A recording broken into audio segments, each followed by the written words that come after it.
Hello, dear teachers. We are continuing our series on building a trauma sensitive classroom. So, my emphasis today is going to be on the power of triggers in the classroom, what teachers need to know. I remember my experience as a teacher.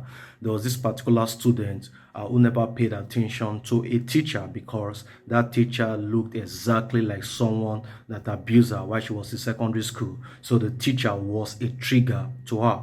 When we talk about trigger, what do we mean? Triggers are simply stimuli that evoke emotional responses in us, and those emotional responses are very, very strong. There are different types of triggers. There are sensory triggers, there are emotional triggers, and there are situational triggers. For sensory triggers, it could be the sound, the smell, or some visual cues that remind you of unpleasant experience. For emotional trigger, it could be the action or words of the teachers that evoke strong emotional reaction. And for situational triggers, we're talking about scenarios. There are scenarios teacher gives in the classroom, or the setting of the classroom. The classroom environment can be a trigger for that particular student. So it's important for you as teachers to know how powerful triggers are. And when we also talk about triggers, it's important for you to know some of the signs of or emotional responses that triggers that can be activated through triggers. And for some, it could be that when they experience certain kind of triggers in the classroom, the student they just tend to withdraw or they become very aggressive. And it could also be physical symptom when the student start sweating or start shaking even in the classroom.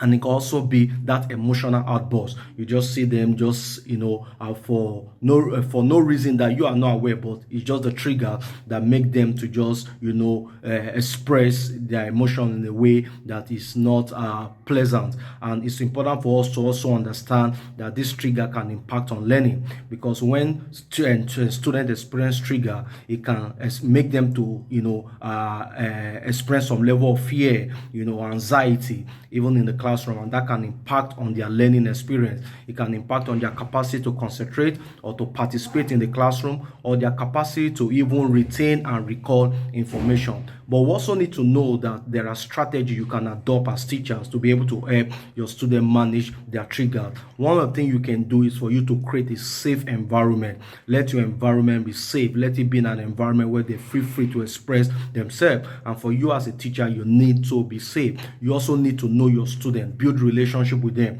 When you build relationship, it helps you to know certain triggers and you want to avoid it. Apart from that, you need to be observant as a teacher. Teachers who are observant will know and see the expression of their student when certain triggers are activated in the classroom. And the last but not the least is for you to help them provide safe coping strategy to help them calm down and experience a positive environment whenever they're around you.